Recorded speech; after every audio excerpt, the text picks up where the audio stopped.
Background. My partner and I have been dating for over 3 years, living together and engaged for 2 years. When we first met, she said she was trying to get into nursing school. She said that I would need to support her financially and be patient in the meantime, which I agreed to do. For the first year, things were good. She took some classes and worked part-time. Due to the difference in our incomes, I agreed to cover the majority of our expenses. Then came the TEA's test, the standardized test she needed to pass. She didn't want help studying, so I let her handle it on her own. She took the test and failed by a wide margin, needed more than 60% in all 4 sections, and scored in the 40% range. She was devastated and came to me for help, to study for a retake. I have worked as a tutor for years, so I was happy to help. I quickly found out that she did not have any good studying habits. She was just reading the book and not taking notes. I tried to give her constructive criticism and helpful tips, making flashcards, taking notes, practice problems, identifying what will probably be on the test, etc. At first, she was receptive. But after only a couple study sessions, she started to get stubborn and lazy about doing the work. This annoyed me a bit as I was using up all my free time to help her study for her test and make lesson plans for her. Eventually, she would bail on study sessions, ignore me by going on her phone, or flat out refuse to do the work. I expressed that this behavior was starting to get annoying and that I felt like my time was being disrespected, and that's when things got bad.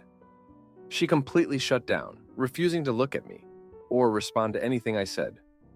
She continued to stonewall me like this for days, driving off in the middle of the night, not telling me when she will be back, only resurfacing to tell me that she's threatening to move back in with her dad. Oftentimes, she would wait until I had got to work or at the gym to resurface with some dramatic, "I'm moving out" text, which would completely ruin my day. Due to how extreme her reaction was to what I actually said, I felt like this was a trauma response. So I agreed to back off and let her handle studying on her own. Fast forward to 2024 and she's now failed this TEAS test 5 times, with no plan on where to go from here. Despite this, I have tried to be encouraging and helpful in the ways she allows me to. Although she was once my gym and hiking partner, she now has no interests or hobbies. All she does besides work is eat, doom scroll, and watch Netflix. I still pay the majority of the bills, and there is no light at the end of that tunnel. I felt trapped. My partner was clearly spiraling into depression and refused to acknowledge it or seek therapy. If I expressed any concerns about her behaviors or habits, she would shut down and threaten to leave. After one of her meltdowns, I told her enough was enough. I was tired of having to walk on eggshells in fear of abandonment. I got her to agree to come to a couples therapy session, and I did all the legwork to schedule it for us. Therapy sessions. The first session, I could already tell something was off. She was unusually quiet and made me do all of the talking, pretending like she was totally fine and that I was the only one with a problem. So, to keep the sessions productive, I would talk about my concerns to the therapist. I told the therapist that I felt like I can't express any disappointment or disagreement without fear of retaliation in the form of stonewalling. When they asked me to elaborate, I started to list off my concerns. Of course, this caused the therapist to focus on me because my partner was giving him nothing to work with. Eventually, in the third session, the therapist made some good points about my behavior. They pointed out that even if my criticism is valid and constructive, I should respect how it's being perceived. I agreed with them and was willing to work on that, but expressed again that I need to be able to communicate concerns without fear of retaliation. We were running out of time in the session, so the therapist asked us if we wanted to book another session, which I agreed to do. That's when it happened. My partner took the one flaw the therapist pointed out in me and ran with it. She claimed it was me who needed therapy all along, and that she doesn't want to continue couples therapy, and that she is going to leave me. The therapist was visibly taken aback. They were trying to reassure us that this is a common communication breakdown that can be worked through, only for her to shut down and cancel all future appointments. Today, She's now claiming she doesn't want to leave. However, she's telling me that I would need to work on my problem with a therapist by myself. I already have a therapist, and that she does not need to attend any more therapy sessions. I can't tell if this is her trauma response, trying to run from going to therapy, or if she is actively gaslighting me into accepting behaviors that I wouldn't normally accept. I don't want to leave her, but she is going nowhere in life, is completely unwilling to work on herself, and runs from every situation that makes her remotely uncomfortable. Am I really the only one in the wrong here? How should I proceed with this?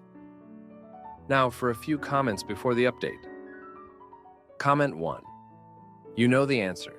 You cannot be supporting someone who is making you do all the legwork in your relationship, including paying the bills while she's not partaking in any part of the relationship. She's 34 and doesn't have a career yet. I would maybe look back at her past and you'll most probably see this is her pattern. You seem like a fixer. Just stop fixing. Another word for fixer is enabler. Comment 2. Why don't you want to leave her? Would you treat her the way she is treating you? If not, why not? Let's say her hurtful behavior is a trauma response. Does that mean you agree to accept it? Do you think you can build a future with someone who is not interested in growth, change, emotional honesty, or healthy communication? Now for the update. Hey everyone, a lot has happened since my last post, and I'm back with an update that's been a roller coaster of emotions and events. So, after the therapy debacle, things took a turn for the worse. My partner, let's call her Sarah, seemed to double down on her stance that I was the one with all the issues. She started spending more time out of the house, claiming she needed space to think. I respected that, but it left me alone with my thoughts, wondering where we went wrong.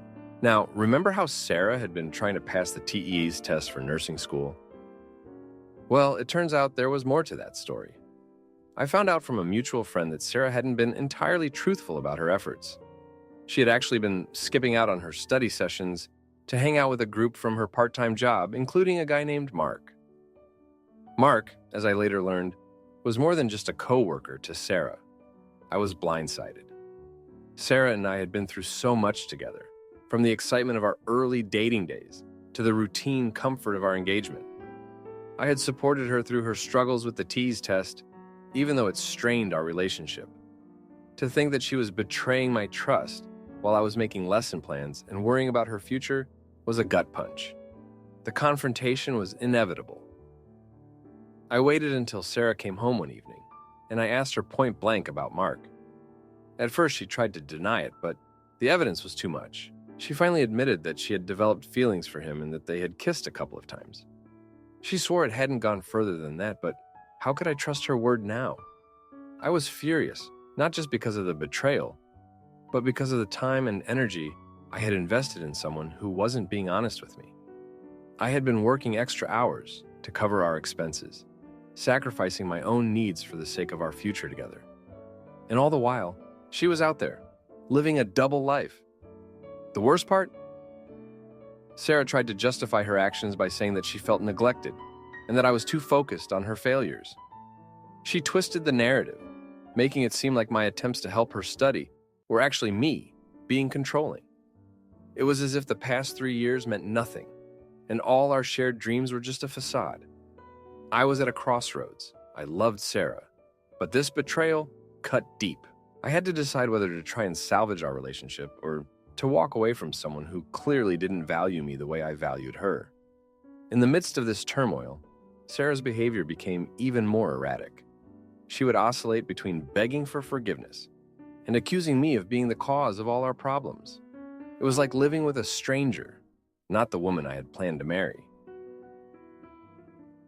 One night, after a particularly heated argument, Sarah packed a bag and left. She said she was going to stay with her dad, but I had a sinking feeling she was going to Mark. The house felt empty without her, a stark reminder of how much she had changed from the woman I fell in love with. Days turned into weeks, and the silence between us grew. I focused on work and spent time with friends, trying to piece my life back together. I realized that I couldn't force Sarah to be someone she wasn't, and I couldn't fix a relationship that was built on lies. Then, out of the blue, Sarah showed up at our doorstep. She was crying, saying that she had made a mistake and that she wanted to come back. She claimed that things with Mark weren't serious and that she missed what we had. But something in me had shifted.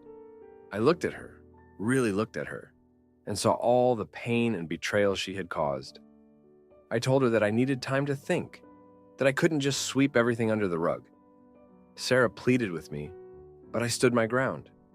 I needed to protect my own heart, even if it meant letting go of the person I once thought was my forever. My BF locks himself away whenever he thinks of my past but refuses therapy. Until I insist, and now he's opening up. But seeing my ex triggers him. So we promise to focus on us, throwaway account, because he knows my main. My boyfriend has had this ongoing issue where he feels bad about any man I've been with, regardless of whether I've had intimacy with them or not. I personally consider him my first because it was actually consensual, but he considers me getting rapped by my ex my first when I was 16. He coerced me into having intimacy with him by saying stuff like, "If you don't do it, then I'll leave you, I will feel bad," etc. I agreed to have intimacy with him a few times before I cut all contact because of his disgusting and misogynistic behavior. I agreed after he kept pushing after I said no. Please do not discuss my rap. I do not want to talk about it. And I definitely don't want to hear comments like, "You should have done so and so." Anyway, I love my current boyfriend. We've been together for almost a year, and he's been super understanding and loving. He only has a few insecurity issues like this to work on. I've told him before that him, considering that experience, my first makes me uncomfortable since, to me, a first time should be consensual and not coerced out of someone. Whenever he thinks of the fact someone else has touched me in an intimacy way, he gets super upset and locks himself up in his room or anywhere away from me, and I can't talk to him for a while until he calms down. He admitted that it isn't my issue, and he should deal with it by himself. But it makes me feel extremely uncomfortable that he feels that he is not my first, like, I consented to my ex. I told him he should get a therapist shortly after we got together, and I realized he has a lot of unresolved issues from his past, too. And I keep telling him whenever this happens that he should really get one. He says he will, but he never does. And it makes me feel like he doesn't really care about how his thoughts hurt me. I don't understand why he is upset for himself because another man touched me. Imagine how I feel. I don't think he has the right to feel bad about me. Not being his first, because it was literal rap. I don't know how to proceed with this. I do not want to break up with him, but it causes me such immense stress, anxiety, and hurt whenever he has those thoughts and locks himself up again because it reminds me of what happened. I really hope someone can give me some advice. Update and note. I went and talked to him about it and insisted on the therapy. He promised he would go, but I made a promise to myself that if he doesn't get started on it within a month, I will have to reconsider my relationship with him. Since it's only been a bit since I wrote this, I can't say much more, but I did clear up a lot of stuff with him. Thank you so much to everyone who commented. The responses were overwhelming, and I still haven't read them all. It really helps to hear about other people's experiences and opinions. I really appreciate everyone's support. On another note, I've gotten a lot of comments about how what my ex did to me wasn't rap. I wanted to clear some things up about that since what I said was very vague. I know I do not owe anyone any explanation, but the comments made me very uncomfortable and upset, and I prefer to explain it. My ex was a violent man in general.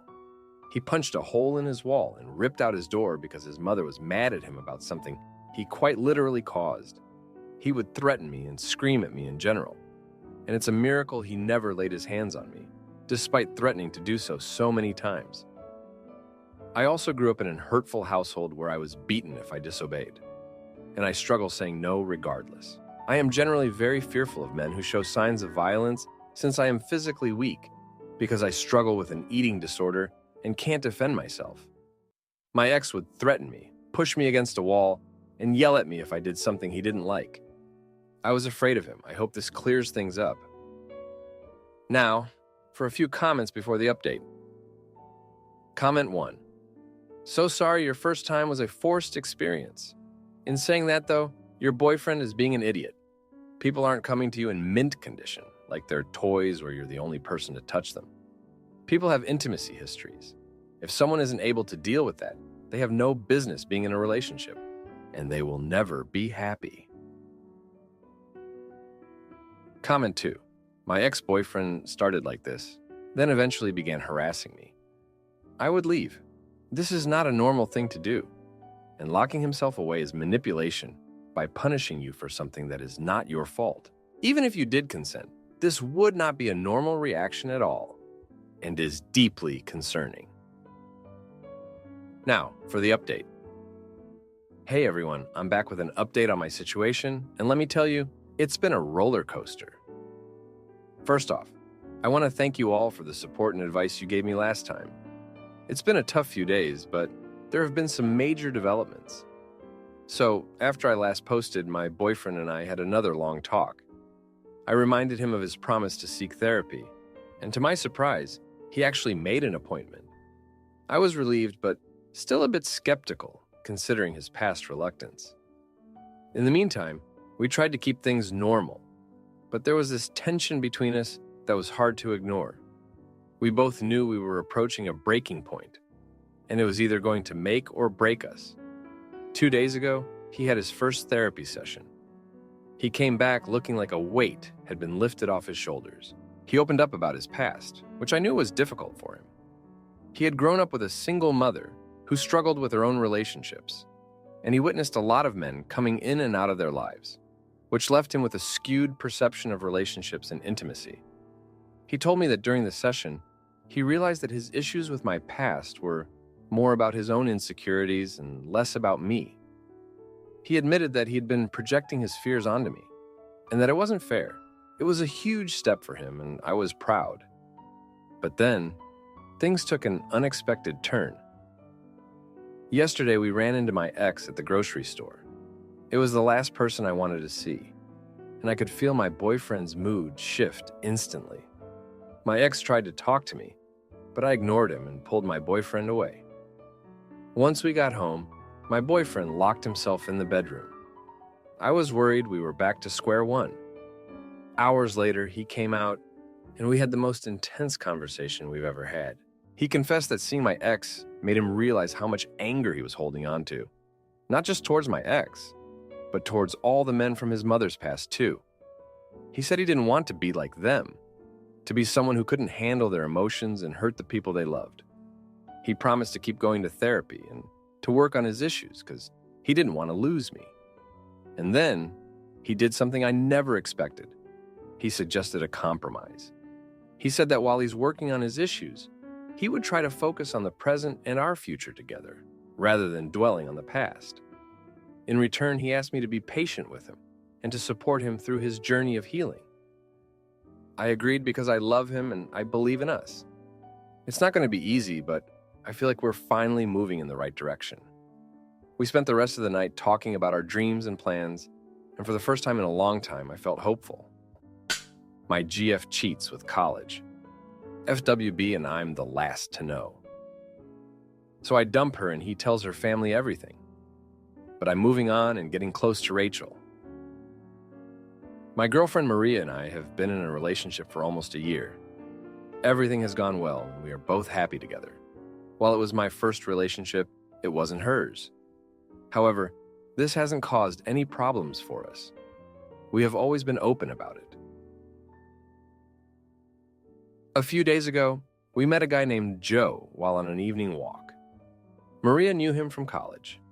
They talked for a bit and then we continued our night. Later, I asked Maria who he was, and she told me they had met in college last year and had been friends with benefits for a while. I would be lying if I said I wasn't nervous about it. I have never cared about how many guys she had slept with before me, whether they were friends with benefits or one-night stands. Although I never said it explicitly, I have never made negative remarks about people in those kinds of relationships. However, the fact that Maria hid it from me unsettled me a bit. I tried to understand her perspective and appreciate her honesty, but that thought didn't leave my mind for the rest of the night. As I thought about it, I noticed something odd. Maria and I dated for a long time before officially becoming a couple. We started dating in January 2023, We had our first kiss 2 months later, around the end of March, and had intimacy about a month after that, in May. Our anniversary would be on April 20th, the first time we went on a date with our friends as a couple. Now, it turns out that Maria also started classes in January 2023. This means she met Joe around that time, and they must have been having intimacy in the following weeks. I didn't know exactly how long they were friends with benefits, but everything seemed to overlap a bit too much. So I asked her for clarification, and she told me that she was having intimacy with him while also dating me. She stopped in April 2023 when things started getting serious with me. I freaked out. I said that she was a cheater, not only for doing this, but also for keeping it a secret all this time. She remained strangely calm and insisted that it wasn't cheating because we were still dating and it was like a trial period. She believed I should appreciate that she ended things abruptly with Joe because she cared about me. I don't know how to feel. Am I overreacting? Now for a few comments before the update. Comment 1. I do not understand why you are asking whether this is cheating based on some official definition that does not exist. All that matters is what you think. What is okay with you or not okay with you. Pay attention to how you feel in a relationship, not what other people might think. Comment 2. Maybe not technically cheating by today's standards, but I would still be out. And a lesson for any future relationships, ask early on what their dating status is and what each of your expectations as you move forward dating each other is. Saves a lot of aggravation later. Now for the update. Hey Reddit, it's been 3 months since I last posted about my girlfriend Maria and her past with Joe. You guys gave me a lot to think about, and well, a lot has happened since then. Buckle up, because this update is a tense ride. After my last post, things between Maria and I were tense. I couldn't shake off the feeling of betrayal. We had a few more talks about it, and each time, she tried to reassure me that what happened with Joe was before we were official. But the dates just didn't add up. I couldn't help but remember how she'd introduced me to her family as her boyfriend in March, a month before she claimed she stopped seeing Joe. That didn't sit right with me. In the midst of all this, Joe started popping up more frequently. He'd accidentally run into us at the grocery store or just happened to be at the same coffee shop. It was like he was everywhere, and each time, Maria would be all smiles and laughs with him. It was like I wasn't even there. I started to feel like the third wheel, and it was eating me up inside. One day, I decided to confront Joe. I needed to hear his side of the story. He was surprisingly candid, admitting that he and Maria had been more than just friends with benefits. They'd been seeing each other pretty seriously until she met me. He even showed me a photo of them together at a party, dated in April, a time when Maria and I were supposedly exclusive. I was furious. I confronted Maria with the photo, and she broke down, admitting that she had been seeing both of us at the same time. She said she was confused and didn't know how to end things with Joe. She begged for my forgiveness, saying she chose me in the end, but the trust was broken. I couldn't look at her the same way. We decided to take a break, and during that time, I did some soul searching. I realized that I had ignored red flags because I was so happy to be in a relationship. Maria had always been a bit secretive about her phone, and there were nights she was unreachable, claiming she was studying late. I should have seen it coming. During our break, I bumped into an old friend from high school, Rachel. She'd always been the kind of person who could read a room like a book. We caught up over coffee, and I ended up spilling the whole story. Rachel listened, her face a mix of concern and anger. She told me about how Maria had a reputation back in college for juggling guys. I was shocked. I had no idea about Maria's past, and it seemed like she had hidden a lot from me.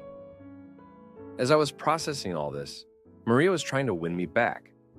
She'd send me texts, leave voicemails, and even showed up at my place with apologies and promises. But something inside me had shifted. I couldn't forget the lies, the deceit, and the feeling of being second best. Then, the unexpected happened. Joe reached out to me, saying he felt guilty about the whole situation. He confessed that he and Maria had never really ended things. Even after she and I became official, they'd continued their affair. He showed me messages and emails between them, that were hard to read. It was like a punch to the gut. I was done. I met with Maria and ended things for good. She cried, she pleaded, but I was resolute. I couldn't be with someone who had so little respect for me and our relationship. Now, here's where karma comes into play. Joe, feeling remorseful, had actually started seeing a therapist to work on his issues. He wanted to make amends and decided to come clean to Maria's family about their affair. Maria's family was very traditional, and this news did not sit well with them. They were furious with her for bringing shame to the family. Maria, who had always been the golden child, was now in hot water. As for me, I've been focusing on myself. I've reconnected with old friends, picked up new hobbies, and even started going to therapy to work through the betrayal. It's been tough, but I'm slowly rebuilding my life. And Rachel, we've been hanging out more. She's been a great friend through all of this, and I'm starting to see her in a new light. But that's a story for another time. If you like this video, you'll probably like these too. Also, while you're here, please consider subscribing. It's your support that keeps this channel alive and allows me to make better and longer videos. Have a great day.